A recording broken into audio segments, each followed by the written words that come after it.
Are hot flashes keeping you or your partner up all night? I'm Dr. Rena Malik, urologist and pelvic surgeon. In today's video, I'm going to cover why changes in estrogen during perimenopause and menopause disrupt your sleep and what you can do about it from home. So let's start with the science. During perimenopause and menopause, your estrogen levels start dropping. And estrogen acts like your body's temperature control system. So when estrogen levels drop during menopause, it's like someone messed with your internal thermostat settings. So normally your brain can handle small temperature changes just fine. But without enough estrogen, your temperature comfort zone shrinks dramatically. So now when you have a little increase in your body temperature, maybe because you walked up the stairs or you're feeling a little stressed, it tricks your brain into thinking you're overheating. Your body then responds by hitting sort of an emergency cooling system. It causes you to sweat, to flush, and that awful feeling like you're standing right next to a furnace. When it's actually not hot in your room, it's just that your internal thermostat is broken and overreacting to normal increases in body heat. Now, why does this happen at night? So early in the night, your body temperature drops to help you fall asleep. But during REM sleep, when you're dreaming, and towards the morning, it naturally rises. Now, normally this isn't a problem, but remember that broken thermostat? Well, your body temperature rises during that normal sleep cycle. Again, your overly sensitive system freaks out and says, oh my God, we're overheating. So you wake up with night sweats, soaked, you throw off the covers, and now you're wide awake at 2 a.m. Now, here's the worst part. When you have hot flashes that disrupt your sleep, you become even more sensitive to temperature changes the next day. It's like being sleep deprived makes your broken thermostat even more broken. So ultimately your poor sleep leads to worse hot flashes, which then leads to worse sleep, and you're in this vicious cycle. Now, hot flashes are very common during the day. About 80% of women will have hot flashes, but about 30 to 40% of women will have hot flashes at night that disrupt their sleep, on average waking up 2 to 4 times a night because of hot flashes. Now, here's what people don't realize. The sleep disruption actually starts before you even feel the hot flash. Your brain activity changes up to 30 minutes before you consciously experience the surge of heat. This means you might even be having these sort of silent sleep disruptions on nights when you don't remember waking up from the hot flashes. So what can you do? Let me talk about lifestyle changes that actually make a difference. These are actually backed by scientific research. Number one, optimize your sleep environment. Research shows that keeping your bedroom cool can dramatically reduce both the frequency and intensity of night sweats. And here's why this works.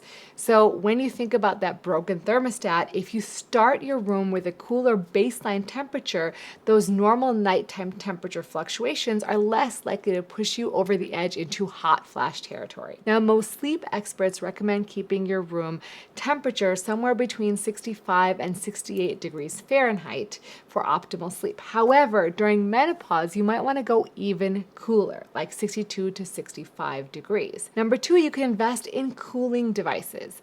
One of my favorites is the 8 Sleep Pod. Now, the 8 Sleep Pod can significantly reduce your hot flashes at night. The 8 Sleep Pod is a smart mattress that adjusts temperature throughout the night on individual sides of the bed, and it even has a hot flash mode that activates rapid cooling when you have a hot flash. They even did a research study to find out if that made a meaningful difference. They took 41 menopausal women who on average were 51 years old, and for 1 week they slept without the cooling turned on, and the second week they turned it on.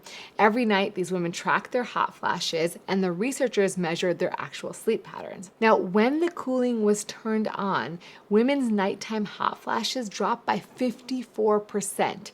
And 2/3 of women, about 65%, had a reduction in their hot flashes by half. Now, it wasn't just hot flashes. They ultimately felt better overall. They did this menopause symptom questionnaire, and they saw that there was improvement even in an area about physical discomfort, likely because they're tossing and turning less, they're changing the sheets in the middle of the night less often, they're just overall feeling less miserable. Now, I just got back from vacation, and I am so grateful to be back in my bed with my 8 Sleep. If you're interested in trying one, get yours at www.8sleep.com/Dr. Malik Malik for $350 off.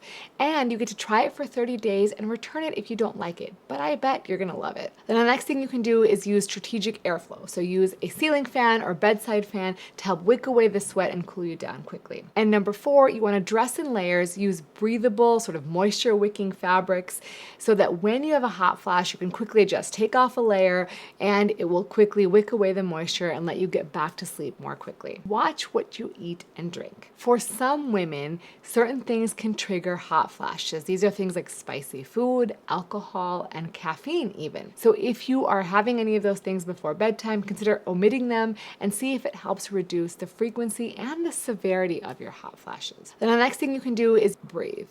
There's actually some controlled breathing techniques that have been studied, specifically diaphragmatic breathing or paced respiration, meaning having slow, deep diaphragmatic breathing. So that's breathing deep into your belly at 6 to 8 breaths per minute can reduce how often you have hot flashes. In fact, in a 9-week clinical trial, women who practiced this paced breathing once or twice daily for 15 minutes each time reduced their hot flash frequency by 42% when they did it once a day and 52% when they did it twice a day. Now, it works by calming your sympathetic nervous system that might actually help stabilize that temperature regulation center or the hypothalamus we talked about earlier. Now, next up, reduce stress. So chronic stress elevates cortisol, which can ultimately worsen your hot flashes and disrupt your sleep. There's actually been a number of studies looking at mindfulness-based stress reduction that has shown significant benefits. So even 10 minutes a day of daily meditation, yoga